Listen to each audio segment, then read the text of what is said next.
Hey guys, Mike in the Woods here.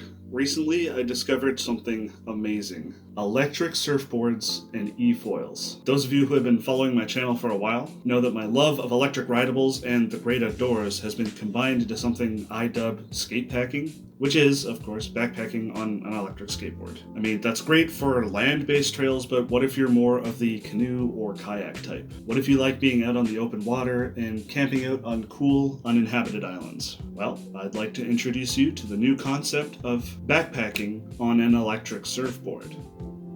Surfpacking. So, obviously, canoes and kayaks are a thing. Canoe tripping is a great way to enjoy the outdoors, and I live in Ontario, which is basically the canoe tripping capital of the world. Surfpacking can be a great alternative if, for whatever reason, traditional canoe tripping doesn't work for you, or if you're just looking to find new and interesting ways to get out on the water. It's essentially the same concept as a canoe trip, just with a pared down set of gear since you won't have the storage space of a canoe. And because of that, it makes it more along the lines of a backpacking type trip, only over the open water instead of a backcountry trail. Just picture it, pulling up to the boat launch with nothing more than your waterproof backpack full of gear and your electric surfboard and jetting out 10 kilometers to some uninhabited island in a little under 15 minutes. Doing a trip like this on an electric surfboard or eFoil has a couple of advantages. Number one, it's smaller and more portable than a canoe or kayak, making it slightly easier to portage. Number two, it takes a lot of the physical endurance needed out of the equation. And three, it's faster than paddling for when you need to cover a lot of distance quickly. Not without its downsides, of course, the obvious ones being, one, once the batteries run out, you have to paddle until you find a place to recharge. Number two, it can't take on as rough waters as a canoe or kayak could. And number three, it's got a steep learning curve, especially with the eFoil, compared to learning how to paddle a canoe. As I alluded to earlier, there's two types of these electric watercraft. There's electric surfboards and electric hydrofoils. On the surface, they look relatively the same, but when you flip them over to the underside, that's where you really start to tell the difference. With an electric surfboard, the board itself is the contact surface that stays in contact with the water while riding, while with hydrofoils, the board itself lifts up into the air while you're moving, connected to the propeller underwater by a sturdy fin. The surfboard is likely easier to handle, but much less efficient, especially at higher speeds, due to the far more surface area being in contact with the water, creating a lot of drag. While with the electric hydrofoil, it seems to have a much harder learning curve, but offers better battery efficiency due to the decreased drag and a higher top speed, with the particular model I'm looking at topping out at an astounding 56 kilometers an hour. I mean, it's mostly personal preference which of the two you want to go with here, but if you're a noob like I am, you'll probably want to go for the electric surfboard. The obvious elephant in the room with these things is, of course, range. Battery-powered motors means finite range, unlike a canoe or kayak where you can paddle indefinitely. The particular model I'm looking at, the EWave V2-6000, doesn't list its range specifically, but mentions a top speed of 56 kilometers an hour and says that a rider at 200 pounds can go max throttle for about 20 minutes. So my napkin math tells me that this works out to be roughly 18.5 kilometers. Now, as with all electric rideables, that number will vary drastically depending on your weight, how fast you're going, slower is more efficient, wind resistance, do you have a headwind or a tailwind, and the current. Are you going against the current or with the current? You can, of course, get extra batteries and swap them out on the fly to double or even triple your range, although it might not be wise to expect to be able to do this while out on the water.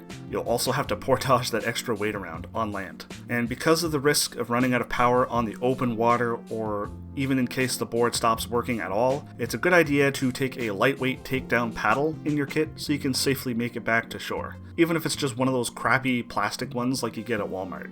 The other aspect to these being electric rideables are that you need to be able to charge the batteries when they run out, if your trip distance covers more than what the batteries can provide. Now, the obvious fix to this is the forced caveat to work into your planning to have places to stop and charge on your trip, but that's kind of hard to do if you're out in the absolute wilderness. Or is it?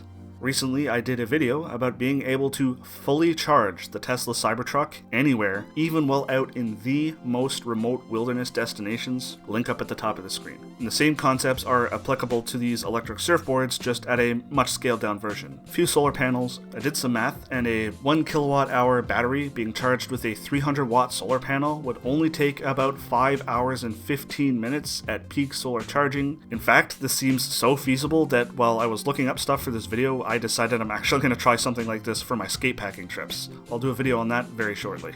So if you opt to have the extra batteries and or portable charging capabilities as I just outlined, especially if you're looking at a longer trip with many days worth of food, one pack may not be enough to cut it. Or maybe your primary pack is way too heavy to realistically wear while you're trying to ride your Esurf. In this situation, having something like one of those stupid lightweight inflatable dinghies from Walmart as a sort of trailer to tow the extra / primary gear seems like an interesting idea. And the last thing to look at with these Esurfs is portaging. Does that term even apply to electric surfboards? Hitting solid land and having to carry everything to the next body of water. While obviously smaller and lighter than canoes and kayaks, they are far more manageable for carrying around. The heaviest part is, of course, going to be the battery pack. It might still be awkward to carry though, so the V2-6000 I mentioned earlier comes with a little wheel attachment so you can tow it behind you on the trail as you hike. If you just have the one pack with you, it should be easy enough to single carry everything, but if you went with the silly idea of the inflatable dinghy and have a second pack, you might have to double carry unless you can find a way to attach all that extra stuff and hang it off your Esurf while you pull it behind you. Man, what a wacky idea. Certainly intriguing though, and something I will definitely explore now that I'm aware of electric surfboards. So what about you guys? Were you previously aware that these things existed? Does this give you any cool ideas of your own? Let me know in the comments. I love hearing what kind of interesting stuff my videos make you think of. For me, personally, I think this solves an important piece of the puzzle for when I attempt to do the Great Trail, also known as the Trans-Canada Trail, coast to coast, of which certain segments are waterways. By land, I'll be doing it through skate packing, and surf packing on an Esurf will be my solution to these water sections. If you're curious about the particular Esurf model I was using for my numbers, I'll link it in the description. If you're new to the channel, I take a look at how fun, futuristic technology can intersect with traditional outdoors experiences, such as in this case by throwing a backpacking spin on recreational electric watercraft. Consider checking out my other videos and subscribing if that's your thing. Thanks for watching, guys. I'll see you in one.